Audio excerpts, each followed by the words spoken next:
Ղազարյան, ինչպես գիտենք, այսօր դատախազությունը միջնորդություն է ներկայացրել ձեզ անձնագրի պատգամավորական անձնագրությունից զրկելու համար, ինչ ձեզ դուրս են հանել ՔՊ-ից, ձեր որդու նկատմամբ նույնպես մեղադրանք առաջադրվեց, այստեղ արդյոք տեսնում եք քաղաքական բաղադրիչ։ Իմ տղայի նկատմամբ գործ չի հարուցված, գործը հարուցված է իմ տղայի մասնակցությամբ, որպես համասեփականատեր ընկերության նկատմամբ, մեքենաների ներկրման հետ կապված բացարձակապես որևէ խնդիր չկա։ Իսկ ինչ վերաբերում է իմ հետ կապված, ապա ես լրատվական միջոցներից եմ տեղեկացել այսօր, որտեղ այդպիսի արդեն դատախազը դիմել է միջնորդության ազգային ժողով, մանրամասներին չեմ տիրապետում եւ հետեւաբար չեմ կարող ավելի հավելյալ ինֆորմացիա տրամադրել կամ մեկնաբանել։ Բայց մոտորապես գիտեմ ինչի մասն է խոսքը, դուք կտեսնեք ինչ Ինչ եք պատրաստվում անել։ Պաշտպանվել։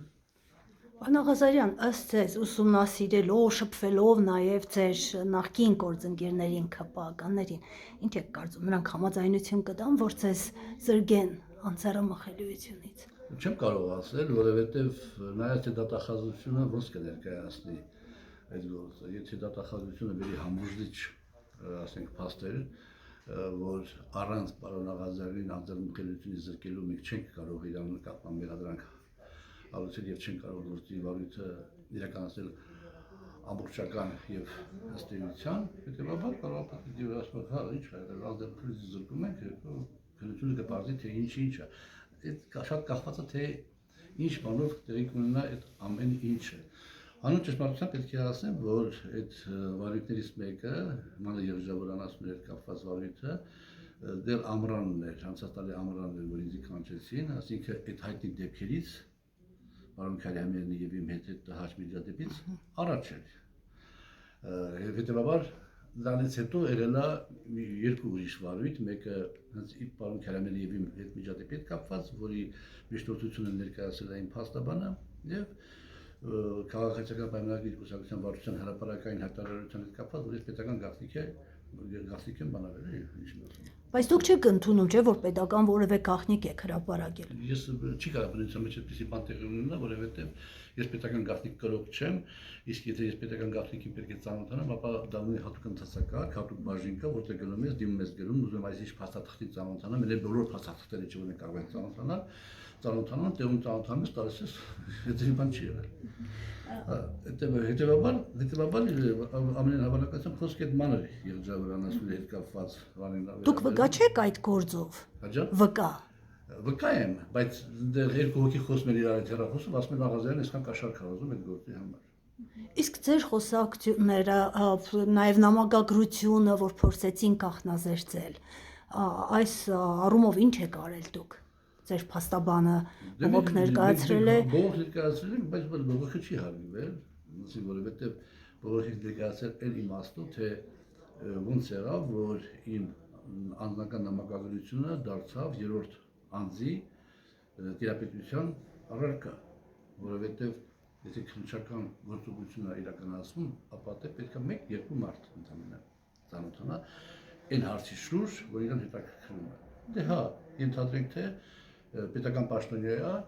ծանոթացել է նամակագրությանը եւ այնտեղ պետական գաղտնիք, ասենք պետությանը հետ կապված ինչ-որ վտանգավոր նամակագրություն ա տեսել, բնականաբար պետք է զեկուցի, խնդիր չկա, էլի թող զեկուցի, էլի թող հասնի վարչապետին այդ գծով, բայց անձնական տիրույթ մտնել, անձնական երկու մարդկանց մեջ կամ փոխադարձաբար նամակագրությունը կարդալ եւ ասենք դա դարձնել ինչ-որ մարդու հրապարակային բան, դա իմ սարսափելի երազներում ես չեմ պատկերացնում։ Այսինքն չէիք պատկերացնում, որ իշխող ուժը վիճակի կլիներ նման բանի։ Ոչ թե իշխող ուժը, ես չեմ պատկերացնում, որ որևէ քաղաքական ուժ այդպիսի բան, այդպիսի ստորություն կանի։ Ես նորից եմ ասում, եթե իմ անկողնուց հանել են այդ փաստաթուղթ, որպես պետությանը հետ կապված վտանգավոր բան կա, ես օքեյ եմ, խնդիր չունեմ, բայց իմ ու ինչ-որ մի կնոջ, ասենք, նամակագրությունը բերել դնել, ասենք, բան, դա Պարոն Ղազարյան, հավատում եք Նիկոլ Փաշինյանի արդարադատությանը։ բայց ինքը արդարադատության հետ ինչ կապ ունի։ Երևի ի նկատի ունի քննչական գործողությունների իրավապահ համակարգի գործունեությանը ի նկատի ունի։ Հա, դա նկատի ունեք։ Դե ինչքան էլ ասում ենք Չէ, անկախ գիտեք ինչ է, կա, բայց գիտեք ինչ կա, խոշոր գիտեք ինչ կա։ Դե բացարձակ ոչինչ չի լինում, բացարձակ ոչինչ չի լինում։ Ու ես նորից եմ ասում, հիմա իմ վրա եմ ասում։ Եթե ազգային ժողովի падգամավորի այդպես են վարվում, վերցնում են հեռախոսը, որտեղ իրաց հետաքրքրում է կոնկրետ թեմատիկա։ Եվ այդ թեմատիկայից տարածվում են ընդհանուր միջև անձնական տիրույթ։ Ես ո՞ր կարող եմ դա ասել։ Պարոն Աղազարյան, ինչ է կարծում, ով կարող է հեռացնել Նիկոլ Փաշինյանին եւ արդյոք ԿՊԱ-ականների մեջ կա այդպիսի մարդ։ Դու ժողովուրդը պետք է հեռացնի Նիկոլ Փաշինյանին։ Ես այդ տերմինոլոգիան չեմ ընդունում, որ եթե չլինի Լևոն Տեր-Պետրոսյան ապահով կլինի, եթե չլինի Ռոբերտ Քոչարյան ապահով կլինի, եթե չլինի Սերժ Սարգսյան ապահով կլինի, եթե չլինի Նիկոլ Փաշինյանը ապահով կլինի։ Լիքն են։ Հասարակության մեջ կան մարդիկ, որ կարծում եք, այսպես փորում են Նիկոլ Փաշինյանի ոտքի տակ։ Չի ասում որ փորում են, բայց որ արժի ծառայություն բացում են հաստատ։ Կարող եք անուններ։ Չէ։ Ձեր մոտ ինչպիսի զգացողություն, ամեն դեպքում չեք հուսահատվում, որ ինչպես նկատում ենք, Իհարկե չեմ հուսահատվում, բանը, իրանք որևէ բան չեն կարող ապացուցել, որովհետև չես կարող ապացուցես չապացուցել են, չկա այդպիսի բան, ասեք, իբրև թե հիմա այդ ոգի խոսացել են, որ Աղազարյան Նովիկը այսքան փող ազում, հետո դա հազարավոր դեպքեր է։ Պարոն Աղազարյան, ինչու իշխանությունը Հազարավոր դեպքեր է աղել, Աղազարյան Նովիկը ոնց որ ապրել է, հենց էլ ապրում է։ 90 թվականին էին ասում, որ ասենց Աղազարյան Նովիկը, այն աստողները դառան միլիարդատեր, ես 62 տարեկանում հիպոթեկային բնակարան եմ ձեռք բերել։ 4 տարի առաջ իմ ընկերոջ տղան դառավ համայնքի ղեկավար։ Դրանից 2 ամիս հետո իմ հարազատ ողբորս թոռը տենդեր շահեց այդ համայնքում։ Տենդեր այն բնակավորը, որ ինքը հանրապետության մեջ 1-2 հոգիներից մեկն է։ Ես զանգեցի համայնքի ղեկավարին, ասեցի տենդերը չեղել է, ասավ չեմ կարող, պարոն Աղազարյան, որովհետև դու մարի կորուս ունա ինքը, ասի տենդերը չեղել է, չի լինի, իմ ընկերոջ տղան դառնի համայնքի ղեկավար, 2 ամիս հետո իմ հարազատը տենդեր շահի, դա հասարակական ընկալման մեջ ճիշտ չի։ Եվ վարչության մեջ այն տղերքը, այն անդամները, որոշ անդամներ, որոշ բոլորը, ովքեր կոռուպցիա ապօրինի ձեր բերված գույքի բռնագաղթի մասին օրենք են ընդունել, ովքեր արդեն իրանք պետք է շուտով այդ օրենքի տակ ընկնեն, որովհետև արդեն շատ հներից իրանք ավելի շատ ունևոր են դարել, չգիտեմ ինչ ճանապարհներով, ինձ ասում են պարոն Աղազարյան, ինչի չեք հրաժարվում մանդատից, անհանգստություն ունեք, որ եթե մանդատից հրաժարվեք, ապա այդ նույն երկրավոր անասունների գործով դուք դժվարություններ կունենաք, պատկերացնում եք։ այսինքն սպառնում են նաև ինչ որտեղ, ձեզ մեսիջ են տալիս։ Իսկ եթե մանդատը այնուամենայնիվ զրկեն ձեզ մանդատից։ Մանդատից չեն զրկում, անձեռնմխելիությունից են զրկում։ Անձեռնմխելիությունից։ Այո, դա տարբեր բաներ է, անձեռնմխելիությունից զրկում են, որպեսզի քննչական մարմինները իրավունք ունենան ինձի մեղադրանք ներկայացնեն։ Դա օրենքի պահանջ է, էլի։ Պարոն Աղազարյան, դուք միշտ անվերապահորեն աջակցել եք Նիկոլ Փաշինյանին, ասել եք նրա շնորհիվ ճանաչեցիք Հիսուսին։ Այդպիսի հայտարարություններ։ Երբ որ ես ճանաչեցի Նիկոլ Փաշինյանին, ես մտածեցի, որ կարող է պատահի Հիսուս Քրիստոսը գոյություն ունեցած լինի։ Ես մինչև այդ չեմ հավատացել Հիսուս Քրիստոսի գոյությանը։ Իսկ ինչ եղավ ձեր այդ լավ չերն հարաբերությունները։ Գործընթացները, գիտեք ինչ կա, շատ դժվար ժամանակներ ենք ապրում եւ գործընթացներ են գնում։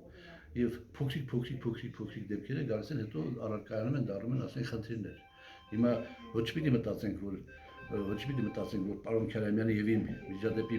պատճառով վարչապետը դիմեց խնդրանքով այսպես փոխված մանդատից հրաժարվելու։ Դա չի պատճառը։ Պատճառը իշտ է։ Պատճառը այնտեղն է, որ ես քիչ մարդկանցից մեկն եմ եղել համակարգությունում, որ կարողացել եմ այս կամ այն հարցից կապված առանձնացված ինքնուրույն կարծիք հայտնել եւ որոշ դեպքերում դա եղել է շատ սկզբունքային դիրքորոշում եւ վարչապետը զգացել է, որ վաղը միսօր ես կարող եմ պատահի իրեն խանգարեմ այս կամ այն որոշումը անցկացնելու իմաստով եւ հետեւաբար այդ քանին հիմա վարչապետը ես ասենք մի տարի առաջ էլ 2 տարի առաջ էլ իրեն ես սատարել եմ եւ ոչ թե փոշման եմ որ սատարել եմ եւ աշխատել եմ իրան զերծ պահել այսպես կոչված ավտորիտար իշխանության գալու ճանապարհից Բայց իմ մոտ ցավոք սրտի չի ստացվել։ Հիմա ինքը արդեն իրեն սպառել է որպես եւ ֆիզիկապես է սպառել, եւ հոգեպես, եւ բարոյապես է սպառել, որ ղեկավարելով երկրի այս ծանր իրավիճակում արդեն ինքը որևէ մեկը չի կարող այդքան ժամանակ ղեկավարել, հետեւաբար ինքը պետք է հեռանա, որպեսզի մենք դեպազատվենք հնարավոր բացասական դրսևորումներից, որոնք շատ վտանգավոր հետևանքներ կարող են ունենալ։ Այսինքն այն ձեր նախկին կուսակիցներից որևէ մեկը իրեն չի քննադատել ժամանակին, ավելի շատ Ոչ չենք քննադատել։ Եվ ես չեմ քննադատել, ասենք հարցի հետ կապված իմ կարծիքն եմ ունեցել։ Հարցի հետ կապված ես իմ կարծիքն եմ ունեցել։ Մասնավորապես անցած տարի այս ժամանակին մոտ մի քիչ առաջ էր քննարկվում էր բանը Եվրոպա բանը դիմ ներկայացնության հետ ներկայացնելու հայտը, առաջին քննարկման ժամանակ միայն ես դեմ խոսացի։ Հետո եղավ հաջորդ քննարկումը, մի շաբաթ հետո գրեթե բոլոր եւ կառավարության անդամները եւ պատգամավորները դեմ խոսացին։ Նրանք ովքեր նույնիսկ կողմնակից էին, որ հա պետք է Եվրոպա գնանք, ասում են որ ժամանակավրեպ է, բայց հետո պարոն վարչապետը փաստորեն դիմեց այդ մանիպուլյացիային, հայտնի ուժերի միջոցով թիմին կանգնեցրեց փաստի առաջ։ Շատ